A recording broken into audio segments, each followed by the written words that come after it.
বাগান চলে গিয়েছিলাম। বাহাদুর গোষ্ঠীরা সেনমতি দেখা ছিল, তার লিস্ট করে রুদ্ধ করে গিয়েছিল। মনোবিজন আসলো, ডেকে নিয়েছিলাম। মদনবন্ধু কত আইফেল নিয়ে যুদ্ধ করতেছিল। মেজর জিয়া রহমান যুদ্ধের বিমান বয়ে দিচ্ছিল। মেজর জিয়া রহমান ছিল বীর বাঙালির শ্রেষ্ঠ সন্তান। বীর বাঙালিকে এগিয়ে নেওয়ার জন্য সূত্রপাত ধরা অনুযায়ী সাতজন ফেলেছিল। সে অনুযায়ী অশ্রু গুলা মারছিল। বীর প্রতীক বঙ্গমাতা ছিল, বঙ্গবীর ছিল মেজর জিয়া রহমান। গুলি অস্ত্র নিয়েছিল, মুরব্বীরা ভাষণ দিয়েছিল যুদ্ধের মধ্যে যাবো। তার আগে যুদ্ধের ভাগ করে দিয়ে গেছে। বাংলাদেশের সুন্দর দায়িত্ব করার জন্য, সুবিধা করার জন্য যাকে আছে অস্ত্র নিয়ে বাড়ি করছিল।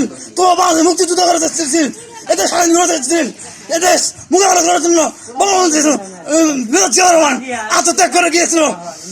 জিয়া রহমান ছাড়েনি, প্রেসিডেন্ট ছাড়েনি, বাংলাদেশ ভূমিকম্প তৈরি করে দিয়ে গেছিল।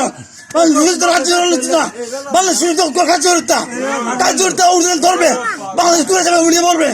এইসব ভালো হবে না। বাংলাদেশকে বিলিয়ে রাখার জন্য সব কিছু করতে হবে। জনগণ জনগণ গেছে কই? জনগণ কই ভাষণ দিল? হ্যাঁ ভাষণ দিতে জনগণ লাগবে না?